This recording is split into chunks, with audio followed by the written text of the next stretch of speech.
Bom, olha, hoje a gente tem uma enorme honra e prazer de ter a doutora Ângela Morgante, professora queridíssima do departamento, uma das professoras mais dedicadas à formação dos alunos, tanto de graduação quanto de pós-graduação, que eu já conheci aqui nesse departamento desde 1995, então o que aconteceu antes, eu me respondi. E a Ângela trabalha com o Cromossomo X há décadas. Ela fez uma carreira brilhante estudando especificamente a síndrome do X frágil, que envolve lá o cromossomo X. Eu, quando entrei no departamento, interessado em desenvolver uma linha sobre a ativação do cromossomo X, fui lá pedir a bênção dela e trocamos muitas figurinhas sobre várias questões do cromossomo X, e aí hoje ela vai nos falar sobre esse fenômeno, né, a ativação do cromossomo X, mas principalmente a história da Mary Lyon. Eu vou falar da Mary. Na construção da hipótese dela. A história de uma hipótese. A Ângela ela fez mestrado e doutorado aqui com o professor Frota Pessoa. Ela foi essa segunda geração de geneticistas humanos que ele formou aqui, a primeira que ele formou. Ele fez um pós-doutorado do Texas, onde ela se especializou e se aprofundou na coisa da citogenética. Vai sair. À medida em que a citogenética foi ficando contemporânea, a Ângela acompanhou isso e saiu do microscópio para os arrays e para tudo mais que seguiu. Então eu tenho uma admiração profunda por ela. Ela é assim, um modelo de cientista, de professora, que eu muito admiro, então eu aproveito para fazer essa declaração em público. E agradecer muito por você vir aqui contar a história da Mary Lyon. A história da Mary Lyon. Muito obrigada, Lígia, por essa apresentação elogiosa. Esse tema me foi dado pela Regina Mingroni. Você fala sobre Mary Lyon. Falo sobre Mary Lyon porque eu admiro profundamente a Mary Lyon e a maneira com que ela formulou essa hipótese da inativação de um cromossomo X nas fêmeas de mamíferos. Um pouquinho da história da Mary Lyon, da carreira dela, como ela começou. Começa com o nascimento. Ela nasceu em 1925, na Inglaterra, e ela conta numa entrevista comemorativa dos 50 anos da hipótese de Lyon, a Plus One, ela conta que ela decidiu na escola que ela ia ser cientista. Mas ela não tinha muita certeza se ela ia ser química, se ela ia ser física, se ela ia ser matemática. E aí ela disse que a decisão dela influenciou muito a decisão dela, o momento em que ela ganhou um prêmio por uma monografia que ela fez, e o prêmio foi um livro sobre ciências naturais. Então ela ficou apaixonada e terminou indo para a Universidade de Cambridge em 1943, onde fez o que seria a faculdade, né, no Girton College, que dentro da Universidade de Cambridge era um college dedicado a moças. Ela, em 1946, ela termina o curso, que era feito por homens e mulheres. As mulheres eram 10% do total nessa época, e mas por ser mulher, ela não ganha um grau quando termina o curso. Porque a Universidade de Cambridge oficialmente não reconhecia as mulheres que faziam os seus estudos. Da vida até hoje, já melhorou muito. Certo? Não. Então, mas isso não impediu que ela ficasse em Cambridge fazendo o doutorado. Afinal de contas, ela tinha se formado da mesma maneira que todos os outros rapazes. Então, ela fica até 1950, ela ficou até 1948. Porque quando ela decidiu fazer o doutorado, foi numa época da Segunda Guerra, ali, fim da Segunda Guerra Mundial, e muitos dos senhores professores de Cambridge estavam participando do esforço de guerra. E sobrou para ela o Sir Ronald Fisher, que ela usa um adjetivo interessante para eles, eccentric. Mas a maior parte das pessoas não diziam isso, diziam irracível. E muitos dos orientados do Fisher largaram o Fisher e outros colaboradores porque não aguentavam trabalhar com o Fisher, que era brilhante, todos reconheciam. brilhante na sua genética matemática e na sua matemática e etc. A Lyon deixa o Fisher. Ela faz questão de dizer que ela não brigou com ele, que simplesmente o interesse dela não era exatamente o foco da pesquisa do Fisher. Ela estava interessada em genética de camundongos, em cruzamentos, em ver a manifestação dos genes, das mutações, etc., que ela tinha. Então ela passa a ser orientada pelo Douglas Falconer e defende o doutorado em 1950. Aí ela se transfere para a Universidade de Edimburgo, quando termina e fica lá durante 5 anos. A Universidade de Edimburgo foi o Falconer que insistiu com ela, que a Universidade de Edimburgo tinha muito mais infraestrutura e existia dinheiro, porque os grandes estavam sendo dados mais facilmente e eram de maior valor para os projetos que pesquisavam efeitos genéticos de radiações. Ligado, evidentemente, ao que tinha acontecido na guerra. Hiroshima, Nagasaki, a Guerra Fria estava caminhante, as armas nucleares sendo fabricadas e existia muito dinheiro sendo dado para isso aqui, e ela entrou para o grupo do Toby Carter. Ela termina em 1955, mudando porque o Carter se mudou para o Medical Research Council Radiobiology Unit, que era em Harwell, Oxfordshire.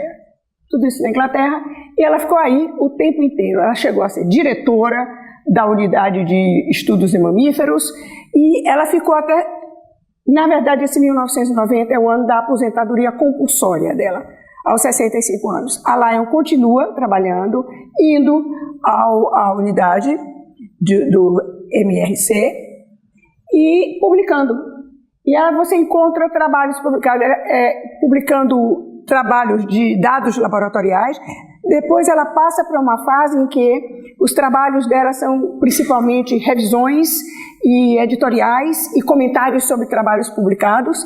Não eram revistas quaisquer, não. Era Nature Genetics, PNAS, Science. Ela tem um artigo no Annual Review of Genetics, etc. E o último trabalho dela é de 2006. Foi publicado em 2006. Então, ela continuou trabalhando. Mary Lyon, quando a gente fala isso, todo mundo diz a inativação do cromossomo X. E, na verdade, ela formula essa hipótese em 2 trabalhos, onde ela é a única autora. E o primeiro deles é um trabalho que foi publicado na Nature em 1961, em abril de 1961. Como vocês veem, é um trabalho curtinho, uma página e meia. E nós vamos ver o que ela disse nessa página e meia.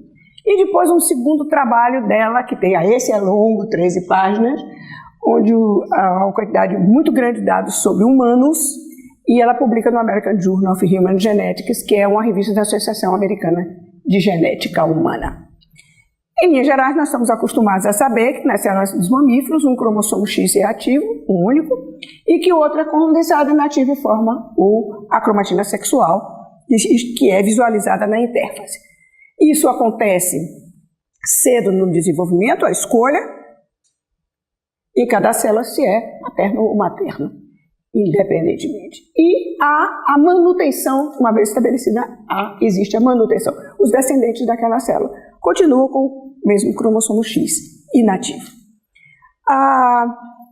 Mas para chegar até isso aí, o que é que o mundo sabia? Então nós vamos ir para trás uma década e pouco, né? Para o trabalho desses 2 aqui, que é o Barr e o Bertrand, que é um trabalho, eles trabalhavam no Canadá, em London, Canadá, e esse trabalho eles publicaram na Nature, em 1949. É sobre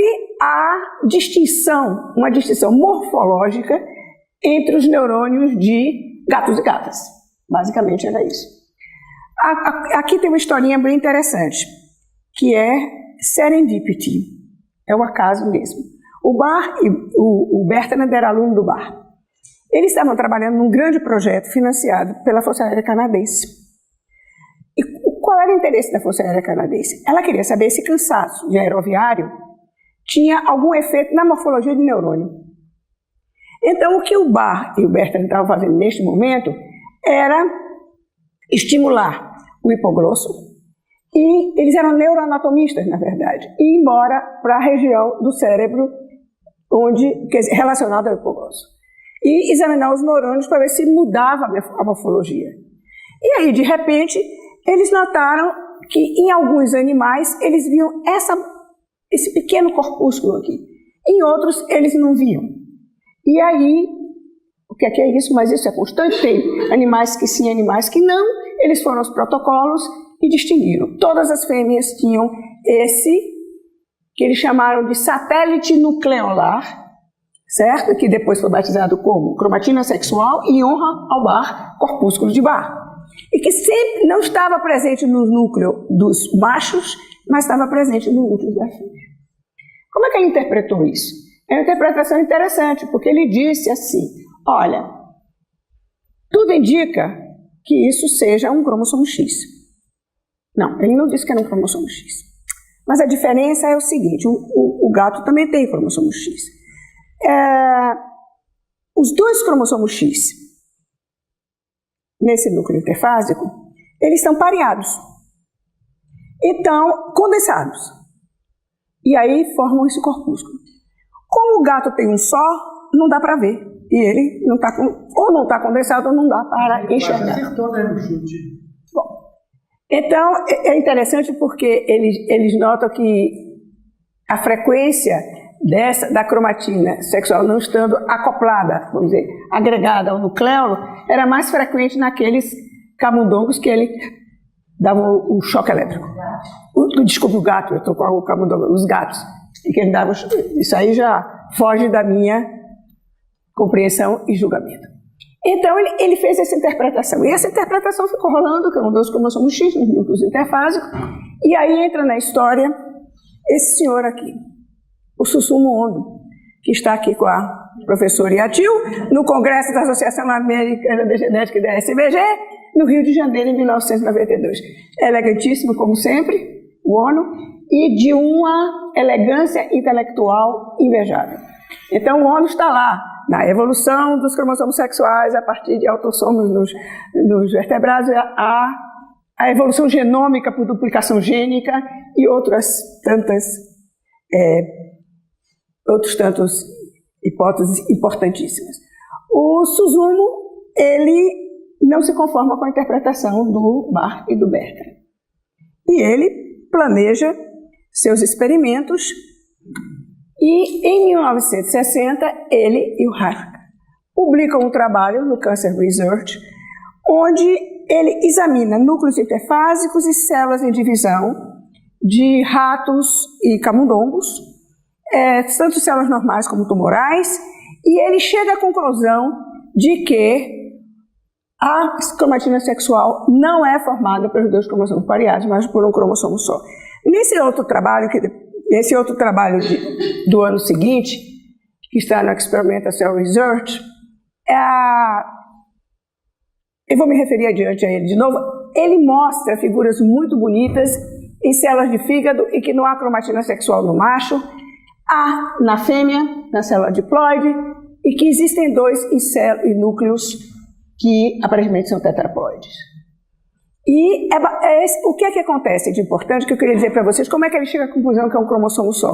Porque eles não estudam só núcleos interfásicos, eles estudam as células em divisão. E ele observa que na prófase existem um cromossomo na célula diploide, né? E ele vê dois na tetraploide, desculpe, aqui é a tetra, né? Não, são dois N. A tetra é aqui, 1, 2. Eu estou de lado, eu não estou vendo. Ele vê uma diferença seguinte, que existe um cromossomo completamente condensado na prófase mitótica e que quando ele vai para a célula tetraploide, ele vê dois. E isso ele vê refletido na metáfase também, quando um dos cromossomos, e aí ele vê a morfologia, está mais condensado do que os outros e dobrado sobre si mesmo. Não esqueçam que a gente observa a metáfase tratada por solução hipotônica, e essas não são. Então essa observação fica muito clara, não só da condensação, como da maneira com que o cromossomo se dobra. E ele identificou claramente que era o cromossomo X. Uma pergunta poderia ter sido 60. 60. Esse é de janeiro de 61. O do câncer é de 60. O do ONU com o Rauschka é de 60. Olha, o trabalho da Mary Lyon na Nature, Gene Action in the X Chromosomes of the Mouse. Como é que ela começa o trabalho? A primeira frase. ONU e Rauschka mostraram que nas fêmeas de camundongo, um cromossomo, tanto de células tumorais como de células normais, estava heteropicnótico, estava condensado.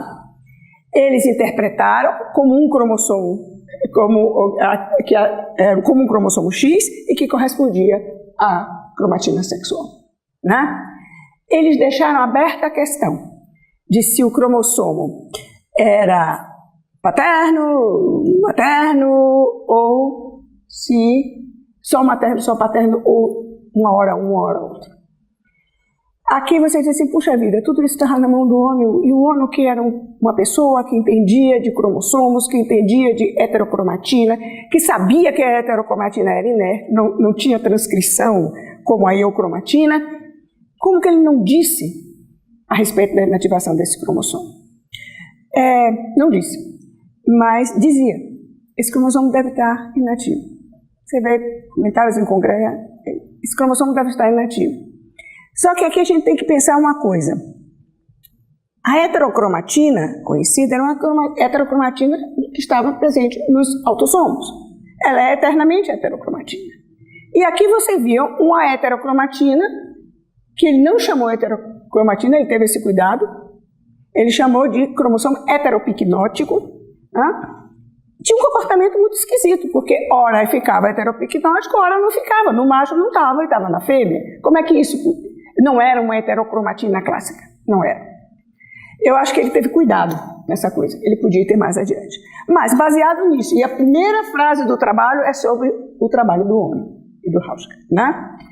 E aí, esse trabalho, desde que eu li a primeira vez esse trabalho da Lyon, eu me apaixonei por esse trabalho. Porque em 1 página e meia, ela é incrível na clareza com que expõe as suas ideias, na objetividade e na síntese que faz. Muito clara.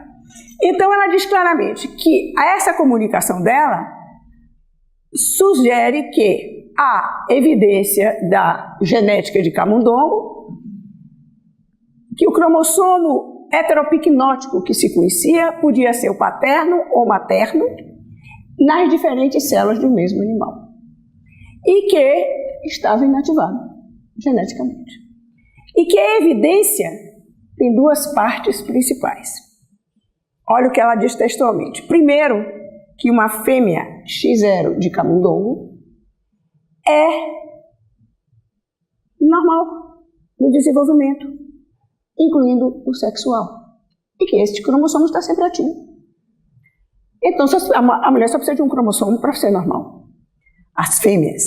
E a segunda parte da evidência veio dos seus cruzamentos entre camundongos e a observação da manifestação de genes no cromossomo X na pelagem desses camundongos, como nós vamos ver a seguir. Então, isso aqui é uma informação que vem dessas 2 pessoas, principalmente o William Russell e a Lee Russell, um casal trabalhando em Oak Ridge, no Tennessee, e que eles trabalhavam com genética de camundongo. E ela especialmente tem uma contribuição muito grande sobre essas coisas. E esse trabalho, eles mostram que a fêmea X0 é normal. Quer dizer, eles discutem várias aneuploidias dos cromossomos sexuais e colocam claramente isso. Isso foi fundamental para a hipótese da Lyon. X0 é normal. O que é que a evidência dela mostrava? A evidência dela era isso aqui. Ou seja, que quando ela cruzava, o que ela observava nos seus cruzamentos é que o macho era sempre uniforme na sua coloração, o único cromossomo X. E as fêmeas heterozigóticas, elas tinham manchas correspondendo ao alelo selvagem e ao alelo mutante, em diversos cruzamentos que ela fez com esses. E então, o que ela diz é que esse padrão é devido à inativação de um cromossomo X e que se o gene mutante está inativado, o padrão será normal daquela linhagem de camundongo. E se ele estiver ativo, aparece a cor da pelagem correspondente a este gene mutante. É muito interessante porque eu trabalho no Paraí. É curtinho, mas no Paraí. Ela, Predictions of the Hypothesis. E uma das coisas que ela diz é muito interessante é quanto ao fenótipo. Então ela disse que o fenótipo, e a predição é que quando você tem genes do cromossomo X, as heterozigóticas, elas vão ser intermediárias entre o indivíduo normal e o indivíduo mutante hemizigoto. A outra coisa que ela diz é que deve haver uma variabilidade muito grande na expressão, dependendo da frequência das células, com o gene mutante e o gene normal. Certo? E ela dizia que podia chegar a um fenótipo normal. Se a quantidade de células normais fosse o cromossomo X, com o alelo normal ativo, impedisse que fosse suficiente para esse fenótipo. Ou então, haveria uma preponderância das células normais ou mutantes, com o gene mutante ativo ou o gene normal ativo, e o fenótipo seria extremo.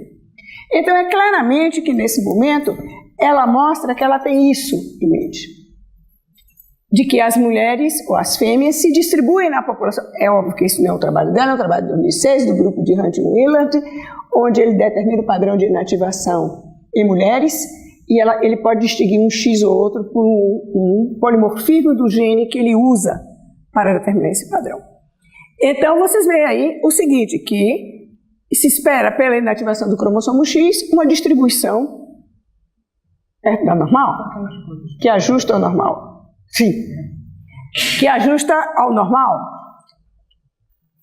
né? E que os extremos da curva são muito poucos, mas as pessoas podem ser. Então, a variabilidade, ela predizia que ia ser encontrada. E, além disso, ela discute o estágio do desenvolvimento embrionário em que isso devia ocorrer. E é muito engraçado, nesse momento existiam dados quanto ao momento em que aparecia a cromatina sexual, nos núcleos e no blastocisto. E o que acontece é que ela diz o seguinte, que ninguém sabe nada sobre a inativação do camundongo, sabia rato e outra coisa, mas que se fosse nesse momento do blastocisto, tudo bem, porque explicava todo o padrão que ela tinha encontrado. Só que ela não viu isso. Não passou pelos olhos dela este trabalho de 1959, do Charles Ford, José Carlos Cabral de Almeida está aqui, brasileiro, estava com o Polanyi na época, que descreveram a alteração cromossômica na digenesia gonadal descrita por Turner e, portanto, as mulheres 45X não tinham fenótipo normal. Mas não era normal como do camundongo. Ela não se reproduz.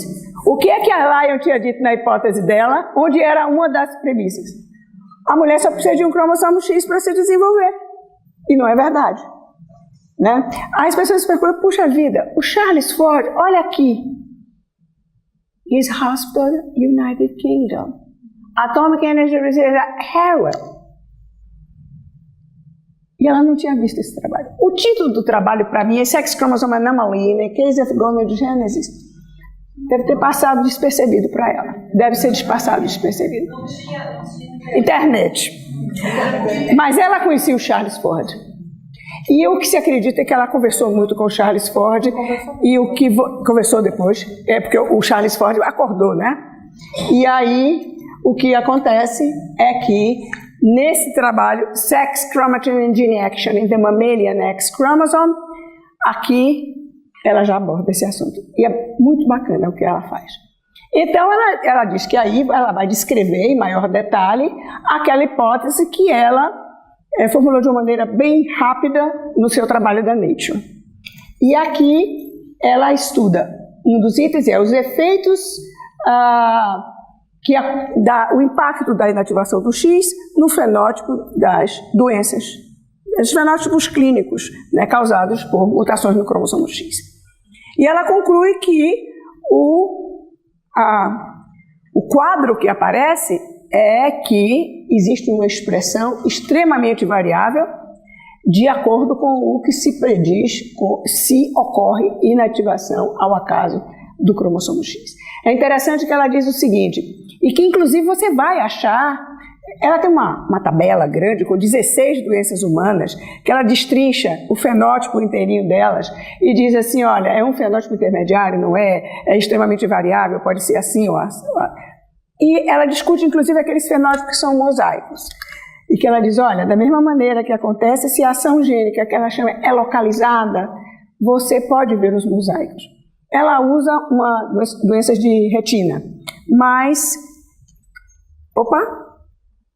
Aqui eu coloquei 2 slides mostrando isso claramente, onde um homem com uma doença da formação do esmalte do dente de herança ligada ao X, e que você olha o fenótipo variegado dos dentes da mulher, com regiões claramente de esmalte normal e outras de esmalte alterado, correspondendo a regiões corresponde às manchas dos camundongos que ela tinha visto.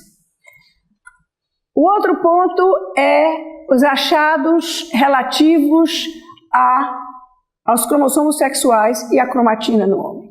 Então, ela se refere a esse trabalho de 59, olha, o trabalho dela é de 60, a Jacobs já estava aqui em 59, mostrando que o número de cromatina sexual era 1 a menos do que os cromossomos X da célula. Então, o que ela vê aqui? Então ela disse assim, a minha hipótese não é que um cromossomo X das fêmeas do mamífero deve estar inativo, mas que apenas todos os cromossomos em excesso de 1, ou seja, aqueles que superam 1, devem estar inativos. Então ela se corrige aqui sobre isso, que ela disse que isso... E, obviamente, o abnormal phenotype of female and XXY male in humans. Né? E o que é que ela analisa aí? Olha só, ela diz assim, olha, isso é possível, isso não invalida a minha hipótese sobre a inativação do cromossomo X. Porque o que pode estar ocorrendo é que o efeito desses fenótipos seja dado por algo que ocorra ainda antes da inativação do X se estabelecer. Isso exige, como ela diz assim, que a inativação do X em humanos ela seja um pouco mais tardia do que aquela que ocorre nos camundongos. Mas essa segunda dela foi um insight muito bacana. Ela fez assim, olha, o cromossomo X e o cromossomo Y pareiam pelas pontas. Então, deve existir homologia entre as pontas desses cromossomos. Portanto, há segmento no cromossomo X homólogo ao Y. Esses segmentos não precisam ser inativados. Então, o cromossomo X inativo deve ter genes inativos. E, portanto, isso explica o fenótipo anormal.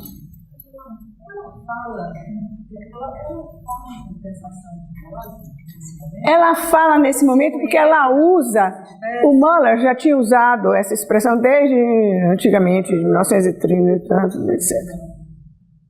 A compensação das doses já estava sendo falada muito. Mas o que acontece é que tudo aquilo, então esses 2 trabalhos da Laje são maravilhosos, e quando eu li eu fiquei assim, apaixonada. Agora, o que acontece, a clareza dela é muito grande. Mas o que se pergunta, tudo isso estava aí. Todas essas informações estavam aí. E por que ninguém pensou na inativação de um cromossomo X? Existiam pessoas trabalhando em genética de camundongo. O casal Russell, por exemplo, que tinham várias anomalias de cromossomos, que já tinham observado o efeito de variegação. Como é que é? Então, será que essa hipótese, por que não aconteceu nada? Na verdade, vocês vejam aqui que eu grifei em vermelho. Esse trabalho, Genetics of Mammalian Sex Chromosome, que a Lee Russell publica na Science em 1961. Portanto, no mesmo ano que a Lyon publica. O trabalho da Lyon saiu na Nature em 1961, em abril de 61. E o dela sai em junho de 61.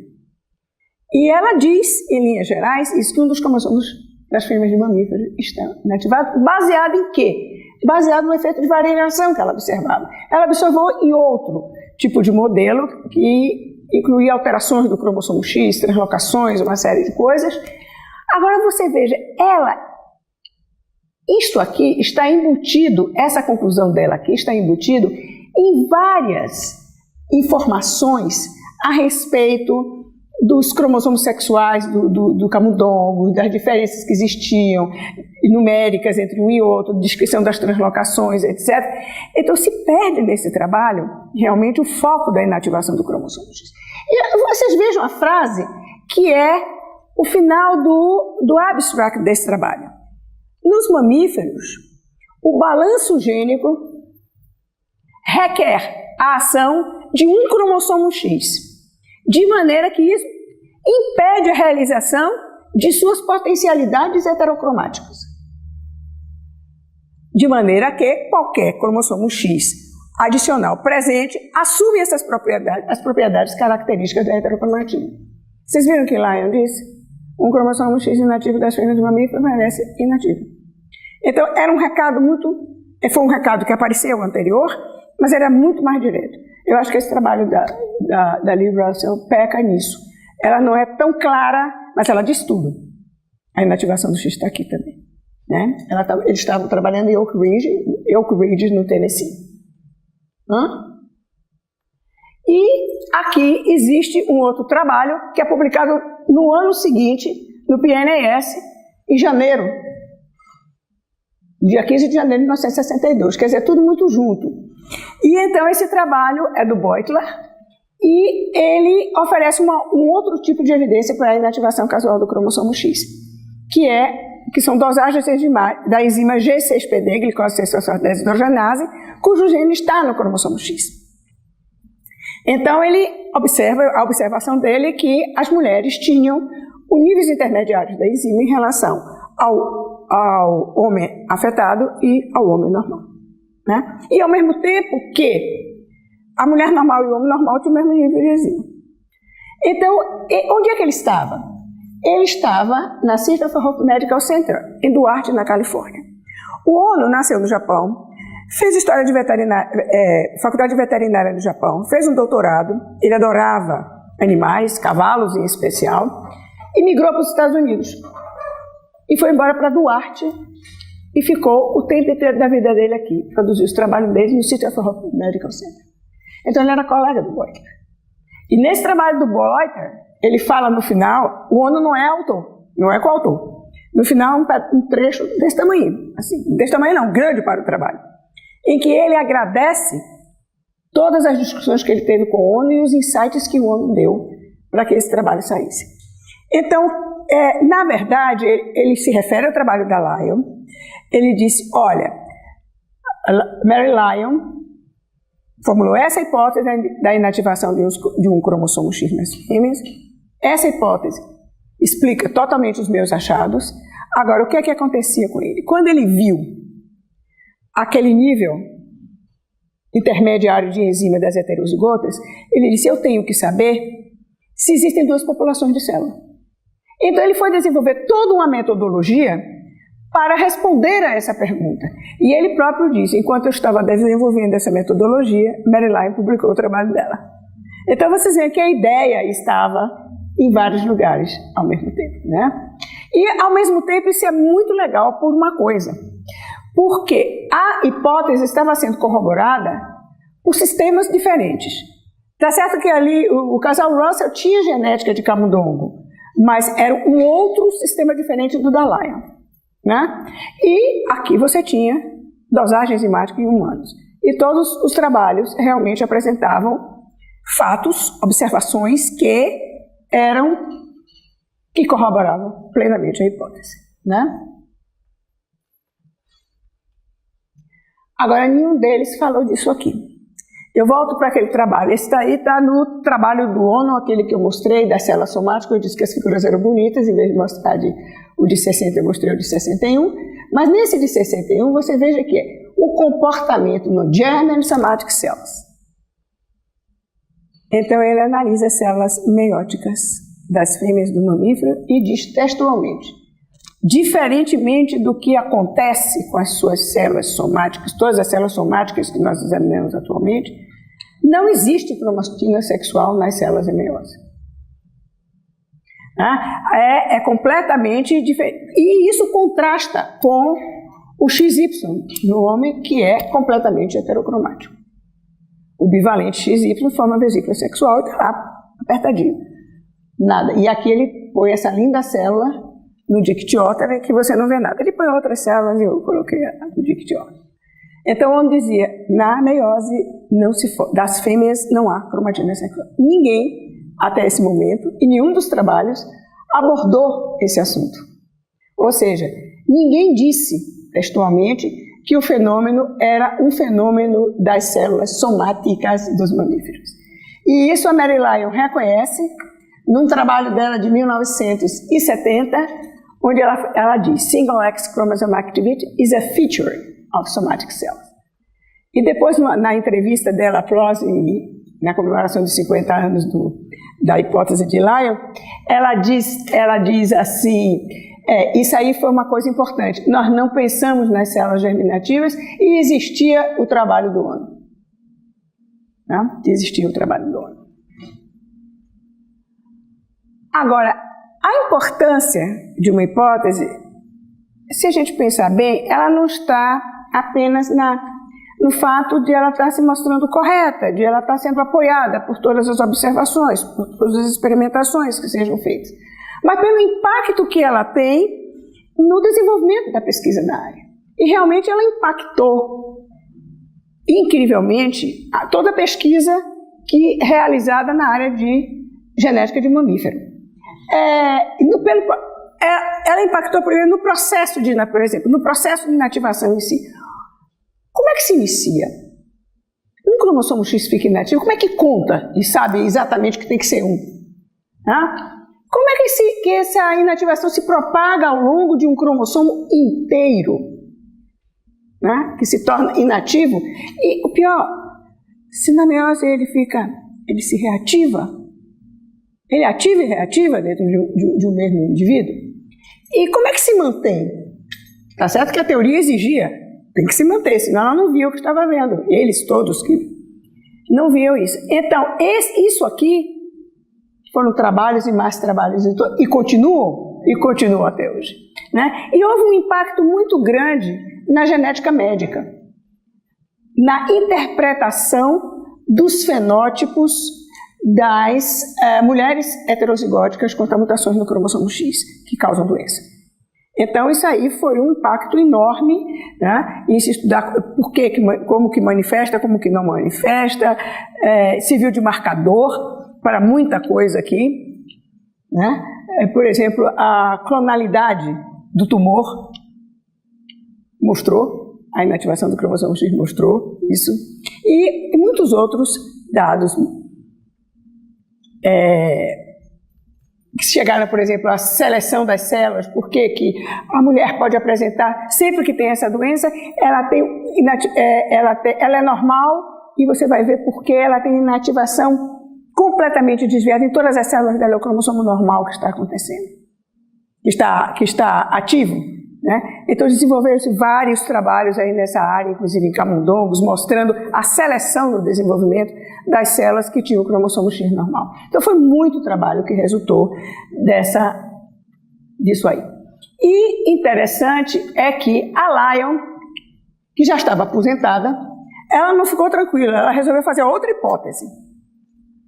Porque existiam algumas pessoas que diziam assim, olha, tem que haver way stations ao longo do cromossomo X, boosters, para que uma inativação que começa, porque se descobriu que estava no lugar, começa num ponto do cromossomo X, se espalhe por todo ele, se propague pelo cromossomo inteiro, e o cromossomo aceite. Como que isso pode estar acontecendo? E a Lyon, ela publica um trabalho na Cytogenetics, Eugenetics, em 98, quando ela já estava aposentada, e ela diz assim, olha, esse trabalho aqui, que veio do laboratório do Hunt Willard, mostrou que a inativação começa pela síntese de um RNA não codificador e que cobre o cromossomo, termina por cobrir o cromossomo X inativo. Então ela fez assim, olha, eu acho que minha hipótese é que para que esse RNA faça com que a inativação se propague ao longo do cromossomo, ele pode ter elementos repetitivos nesse cromossomo que interajam com esse RNA e, por serem repetitivos, eles sejam silenciados, é o tal do silence de repetitive elements in cells, ela se baseou nisso. E ela propõe que sejam os long intercepted elements, que sejam esses elementos que sejam capazes de responder, de interagir com o RNA do GIST e faça com que a inativação ocorra. É isso que ela propõe em 1998 como hipótese. Em 2006, eu disse, aquele último trabalho que ela faz, ela se pergunta, será que esses elementos repetitivos, eles são causa ou consequência da inativação do X? Ou seja, o cromossomo X provou-se que ele tem um enriquecimento de line muito maior do que os autossomos. Por que será que isso acontecia? E a Lyon começou a pensar, ela disse assim, olha, pode ser porque nos homens não há crossover, nos machos não há crossover. Então não há troca de material genético, o cromossomo X tem troca de material genético, tem menos chances de fazer isso do que os autossomos. Ele tem duplicação tardia. Será que a duplicação tardia de todo um cromossomo contribui para o enriquecimento dessas lines? Ela se pergunta, ou será ou seja, o fato dele ser inativo não é a causa dele ter muita line? Enquanto os autossomos têm pedacinhos que são de duplicação tardia, mas não. Então ela tem uma grande dúvida nesse momento, se é uma coisa ou outra. E aí eu fiz questão de trazer para vocês uma coisa interessante, que são dois trabalhos, um da Carolyn Brown, lá no Canadá, e o outro do grupo do Adrian Sharp, Mount Sinai. O que eles fazem é o seguinte, eles separam, eles trabalham com translocações X autossomo em pessoas. Essas translocações não estão equilibradas. Isso significa que a pessoa tem um X normal e o outro X com um pedaço de autossomo. Ou seja, essas pessoas têm a falta de um pedaço do cromossomo X e têm excesso do autossomo.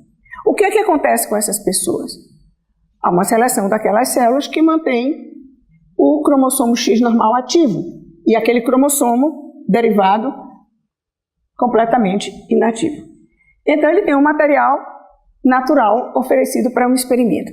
Ele diz assim, olha, os dois grupos, vocês reparem que o trabalho é publicado no mesmo número do Human Molecular Genetics, em seguida um outro, né? Então, o que é que eles dizem nesse momento? O autossomo é muito bom para isso, porque ele não tem por que ter enriquecimento de line devido à duplicação tardia, não sofrer crossing, essa coisa toda. Então, o que é que está acontecendo nesse autossomo? Que ele é inativado junto com o cromossomo X, mas não totalmente. Pode haver segmentos que não sejam. O que é que está acontecendo com eles? Como é a sequência dos genes que estão nesses cromossomos? Eles selecionam, eles usam a array de metilação, eles tomam a metilação do promotor de um gene como sendo indicativo de seu silenciamento. E aí ele separa genes que estão ativos e genes que não estão ativos no autossomo. E aí eles vão estudar a sequência em torno desses genes. E o que é que eles encontram? Eles encontram um enriquecimento nesses genes que estão inativos de elementos repetitivos, predominantemente Line. E então, o Adrian Sharp termina o trabalho dele assim: esses resultados são consistentes com a potencial relação causal entre as sequências repetitivas e a propagação da inativação do X. Lending in strong support to Mary Lyon repeat hypothesis. Foi a segunda hipótese da Mary Lyon, né? E ela formou a sequência antes de Jacob Humano. Tinha a menor ideia de X. Foi em 98 que ela fez. Ela existia um dado, ela tinha. Porque existiam alguns trabalhos, naquela época, feitos com hibridação in situ, que mostravam uma distribuição de Line que parecia ser maior no cromossomo X. Ela tinha essa informação. Era ainda uma informação pequena em relação ao que o genoma trouxe, né? Esses dois trabalhos são muito bonitos. E aí, a Mary Lyon morre em 2014, e no obituário, o Rustan, que foi aluno dela de doutorado, ele faz um obituário que ele chama Grand Dame of Mouse Genetics.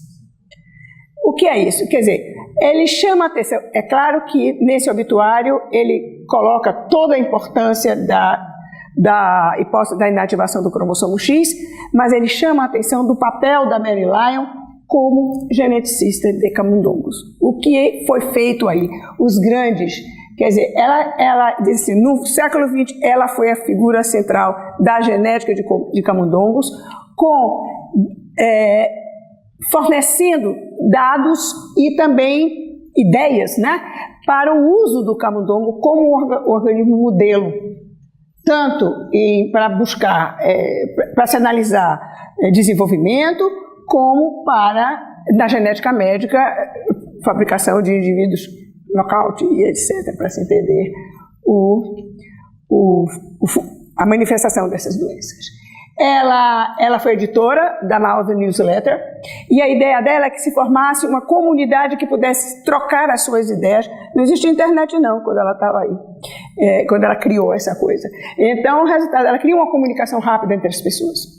Então, ela criou isso aí, e ela fez parte também da toda a nomenclatura genética dos camundongos para causar uma uniformização dessas... Toda essa sua participação na Mouse Genetics, a homenagem que o MRC deu a ela foi chamar esse pavilhão, que é uma infraestrutura para a criação de modelos de camundongos como modelos genéticos, então se chama de Centro Mary Lyon. É uma homenagem que foi... Ela recebeu outras homenagens. Membro...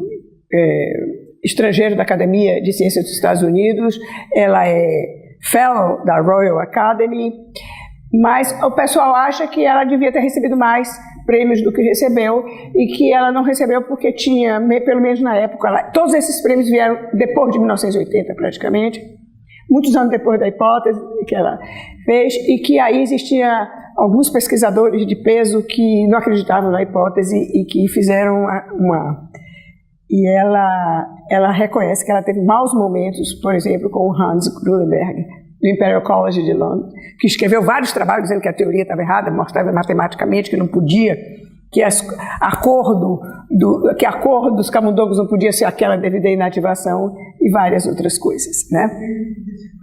Do Hans Grunenberg, está em German? Então,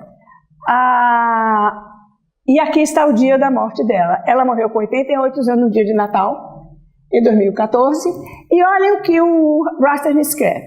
After drinking a glass of sherry, eating her Christmas lunch, and settling down in her favorite chair for a nap.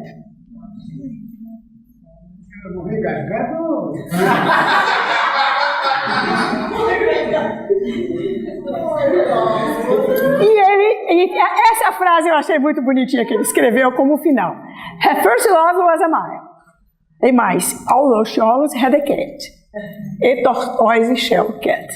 Para quem não sabe, é a gata de 3 cores, que só pode existir por causa da inativação casual do cromossomo X. Era Cindy o nome da gata dela, nessa época.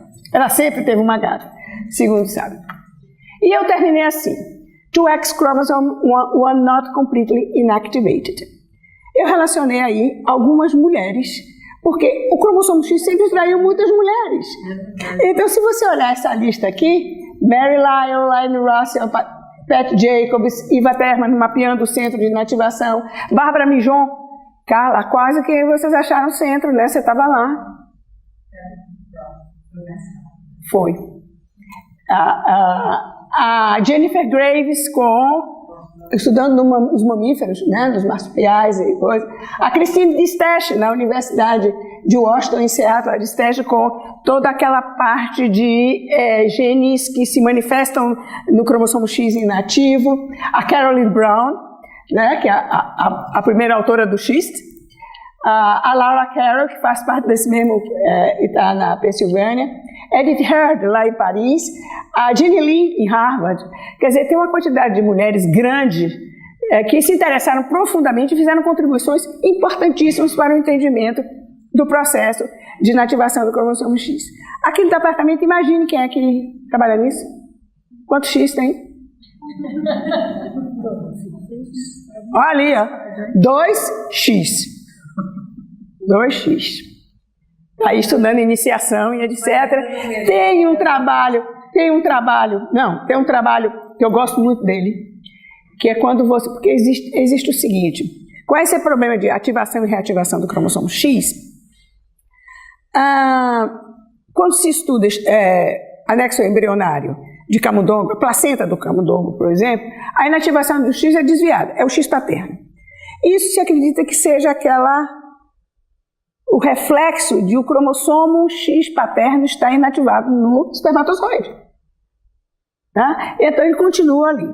E sempre houve uma reativação posterior, claro, desse X, e sempre se discutiu muito o que é que acontecia com os dados de isso era boi, era isso, era aquilo, era humano, como é que não é. E ali já tem um trabalho extremamente interessante com a Joana, mostrando que na placenta humana a inativação do X é casual. Elas têm umas manchas, digamos, e parecida com exatamente aquilo que a Lyon falou da local, né? Da local. Agora, para terminar, já que ele foi muito piadista, eu vou contar uma piada. Uma paciente aqui. Vou. Uma paciente, sabe? Era uma mutação no cromossomo X, ela é heterozigótica, e eu explicando o problema, assim, 1X só, 2X, que a mulher tem 2X, o homem tem 1X só, e que se manifestava, na mulher não. Ainda mais expliquei para ela, mostrei para ela toda a parte, e ela entendeu tudo direitinho, mas nesse momento eu olho para o menino, para o rapazinho, e disse assim: Deus, esse menino tem uma mutação do gene UBE2A, que foi uma mutação de gene que causa deficiência intelectual, que uma orientada minha, a Rafaela Nascimento, encontrou essa mutação há 10 anos. Então eu disse assim: olha, esse menino tem que ter essa síndrome causada por isso. Aí eu cheguei, levei o menino, a mãe, o pai até Paulo, e disse: Paulo, você não acha que esse menino tem a síndrome causada por mutação do B2? Era você que estava? Ela estava. Você não acha que esse menino tem a mutação da síndrome do B2? Paulo olha assim para o menino e faz: é mesmo, como que eu não pensei nisso? Aí a mãe... Você tem que explicar que eu fiz. Porque era você que estava fazendo. Aí sabe o que a mãe disse? 2X. 1X.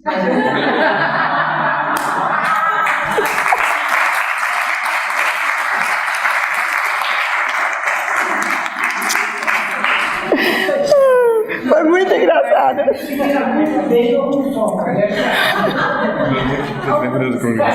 Tá, meu filho. Sim, a Lígia também tem que correr. Nada. Diga, Regina. Vamos começar. O que a gente faz quando vai na casa de uma mulher geneticista e vê um gato de 3 cores no muro? E tem o nome de macho? E deu, estamos chamando de machinho. O que a gente faz com esses gatos? Olha, essa foi terrível. Devia ser pelo menos Pudina. Gelatina. A segunda é mais séria. Eu não sou uma pessoa muito da área de história da ciência, de uso da ciência, mas dá pra gente estar vendo. Tem hipótese de Lyman não está um pouco fraco demais, quer dizer, não estamos na hora de que isso seja promovido a Não, hoje em dia, quer dizer, eles continuam. Não, todo mundo. As pessoas continuam. Não. A pessoa, quando essas pessoas dizem a hipótese de Lyell, estão se referindo àquele momento em que ela realmente formulou essa hipótese, certo? Porque hoje a inativação do cromossomo X, obviamente, não é uma hipótese, né? Você já vê a coisa acontecer. A duplicação tardia, essa coisa toda, você vê acontecer. Agora, lá eu tenho uma coisa interessante, Regina, que é uma historinha que eu acho que eu disse que eu nunca terminei de contar. Quando ela viu aquele efeito variegado que ela interpretou como sendo o resultado da inativação do X selvagem ou mutante, ela ficou pensativa a respeito de como que ela chegou aí. Acontece que o Falconer, que era orientado dela, chegou um dia na frente dela e entregou na mão dela, tome. Era um camundongo, macho, com a mesma pelagem. Ela aí ficou pensando o que aquilo era. Ela disse, já sei. Ele herdou o gene normal, né? Herdou. No início do desenvolvimento dele teve uma mutação, e aí ele tem células com o gene mutante, ou gene selvagem, ativo, e faz esse padrão. Ela não pensou nessa possibilidade. E ela diz na entrevista que esse camundongo foi essencial para ela interpretar as manchas que ela via normalmente nas heterozigóticas, né? E ela não pensou nessa outra possibilidade do X, X, Y. Ou seja, quem tem 2X e um Y, eu não sei se é XXY, ou seja, ele podia estar inativando por esse motivo. E, aliás, não, querida. Não. Aconteceu isso. Não, querida. Aconteceu isso. Não é que ele vivesse procurando. Ele, Sestari, eu sei essa história direitinho. Ele e o professor Sestari estavam aqui na biologia conversando quando passa um animal felino. Aí o Frota olha e faz, é macho, Sestari. Sestari só pode ser fêmea. Por quê? Tem 3 cores. Saíram os 2 correndo atrás e cataram o gato. E é um gato Klinefelter. É macho XY. Só geneticista foi sair correndo atrás de um gato para provar que Ângela, eu posso ter uma dúvida? Não, mas tem que estar na frente. Calma, Paulo. O Paulo estava inscrito depois da Yatil. Eu queria só falar disso aqui. A Ângela foi muito modesta naquele quadro lá, não botou o nome dela. Não tenho nada disso de ver com a inativação do X. Ela fez o seguinte, quer dizer, tem, por exemplo, os primeiros trabalhos aqui, a gente leva desvantagem em relação aos países desenvolvidos, porque lá é tudo organizado, e aqui a gente tem que se virar no meio dessa bagunça doida. Isso é, apesar da gente tentar trabalhar muito no nível deles, né? Então, por exemplo, um dos primeiros trabalhos da localização exata do gene da distrofia muscular progressiva foi feito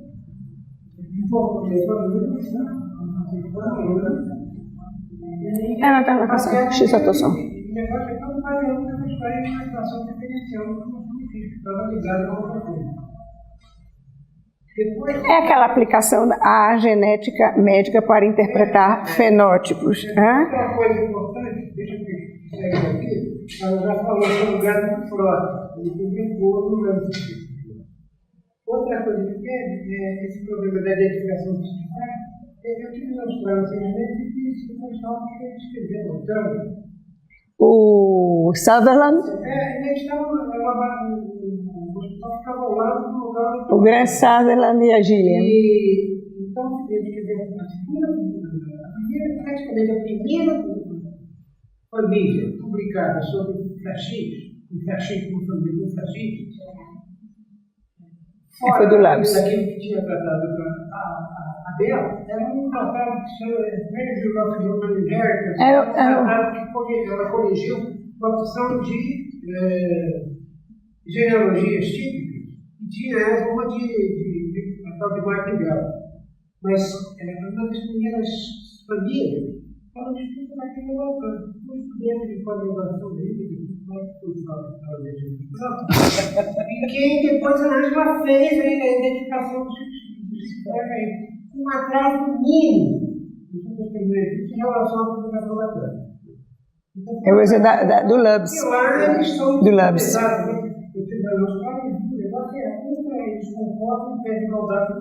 Na verdade, quem mostrou o X frágil foi o Labs, o primeiro.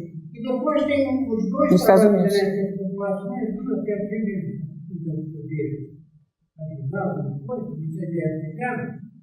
E da carne mostrando uma coisa que o pessoal não trabalha nesse problema de motivação da inativação dos X, vai explicar como ele incorpora um atraso do deficiência mental em mulheres afetadas.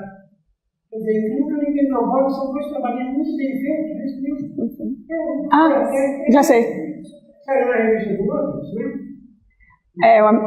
O American Journal of Medical Genetics. O trabalho que a gente mandou, a gente fez aí em 2 dias correndo, que ela teve a ideia, e a gente mandou para o Congresso sem exemplo lá. Então, só para dizer que... Sim. Foi aquele que eu apresentei lá no Laboratório da Barra, né? Tem muita gente aí que ficou naquela fila que fez coisa, saiu. Não, eu acho que todos nós, a Lígia tem essa contribuição importantíssima, e tem outras, tem um menino que está trabalhando agora com ela também na ativação do X, o Wellington. Foi esse que me referi aqui, que eu contei a história da placenta. Olha, a minha dúvida é para dar risada. Porque esse trabalho da Lion, como já faz muito tempo, 61, se eu não me engano, o mesmo trabalho saiu em 2 revistas diferentes. Não. O trabalho da Lion de 61 só saiu na Nature. O trabalho de 62 é outro, onde ela, que é esse que eu mostrei, que está no American Journal of Human Genetics. Absoluta. Não. Eu tinha a impressão que foi discutido, que foi um trabalho que teve tão impacto que 2 revistas publicadas. Não. Acontece que na segunda de 62, em menos de um ano, ela publica aquele que eu mostrei do American Journal of Human. No American Journal of Human Genetics. Mas aí ela busca todos fatos na área de genética humana e outra para apoiar a hipótese. Que ela faz com base e que ela responde aquele trabalho do Ford. Não. É um trabalho longo de 13 páginas. Falar que o Frota, quando dava aula de pós-graduação, ele dava a todo mundo o trabalho original da Lion. Eu já dei muitos alunos no trabalho científico. Aquele da Nature é uma coisa impressionante, como é que ela fala tanta coisa numa coisa só, em uma página e meia. Incrível. E a hipótese dela explicava a variabilidade que existia. Você veja que ela foi para tudo. Então era um evento. E ela teve um insight de genes ativos no cromossomo X, né? Porque dificilmente um trabalho que causa um impacto. Ela era muito inteligente. Pegou tudo que estava de pontas soltas na literatura. Agora ela tem uma raivazinha que ela acha que como ela era mulher.